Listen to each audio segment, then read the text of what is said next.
নমস্কার বন্ধুরা, ইতিহাসের ইতিকথার নতুন পর্বে আপনাদের সকলকে স্বাগত। আমাদের সনাতন ধর্মে সপ্তাহের প্রত্যেক দিনে কোনো না কোনো দেবী দেবতার আরাধনা করা হয়। সোমবারে মহাদেবের আরাধনা করা হয়, মঙ্গলবারে মহাদেবের রুদ্র অবতার বজরাংবলী হনুমানজির পুজো করা হয়। হনুমান পুজো পুরুষ মহিলা উভয়ে করতে পারেন, তবে মহিলাদের হনুমান পুজো করার সময় বিশেষ কিছু বিষয়ে সতর্কতা অবলম্বন করতে হয়। হনুমানজি বাল ব্রহ্মচারী, এই কারণে মহিলাদের হনুমান পুজো করার সময় কখনোই মূর্তি বা ছবি স্পর্শ করা উচিত নয়। আরও বেশ কিছু নিয়ম রয়েছে, আসুন জেনে নিই আজকের পর্ব থেকে। বলা হয়, ভক্তরা যদি হনুমান পুজো করেন মন থেকে, তবে সমস্ত দুঃখ কষ্ট থেকে মুক্তি পাওয়া যায়, জীবনের সুখ সমৃদ্ধি বৃদ্ধি পায়। এছাড়াও হনুমান পুজো করলে মনের ভয় ভীতি দূর হয়। সংকটমোচন বজরাংবলী হনুমানজি। ব্রহ্মচারী হওয়াতে তার পুজোতে মহিলাদের বিশেষ কিছু নিয়ম মানতে হয়। বন্ধুরা, হনুমানজি যেহেতু আজীবন ব্রহ্মচর্য পালন করেছিলেন, তাই তার পুজোর সময় মহিলারা তাকে স্পর্শ করবেন না।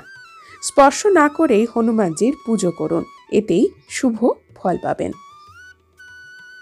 বজরাংবলীকে সিঁদুর নিবেদন করা অত্যন্ত শুভ। পুরুষরা বজরাংবলীকে সিঁদুর লাগাতে পারলেও মহিলারা কখনোই বজরাংবলীকে সিঁদুর লাগাবেন না।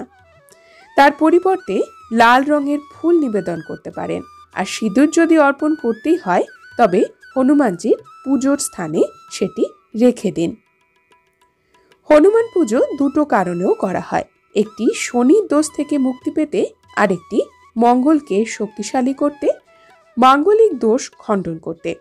এই কারণে হনুমানজির পুজো করার সময় বজরাং বাণ পাঠের নিয়ম রয়েছে, কিন্তু মহিলারা কখনোই বজরাং বাণ পাঠ করবেন না, এতে নেতিবাচক প্রভাব পড়তে পারে।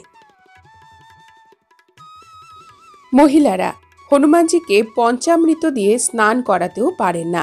মহিলারা হনুমানজির পাও স্পর্শ করবেন না, কারণ ভগবান হনুমানজি পৃথিবীর প্রত্যেকটি নারীকে তার মা বলে মনে করতেন। মহিলারা ভগবান হনুমানকে বস্ত্র বা যজ্ঞ উপবীত পরাতে পারেন না। হনুমান পুজো করার সময় মহিলারা সাদা বা কালো রঙের পোশাক কখনোই পরবেন না।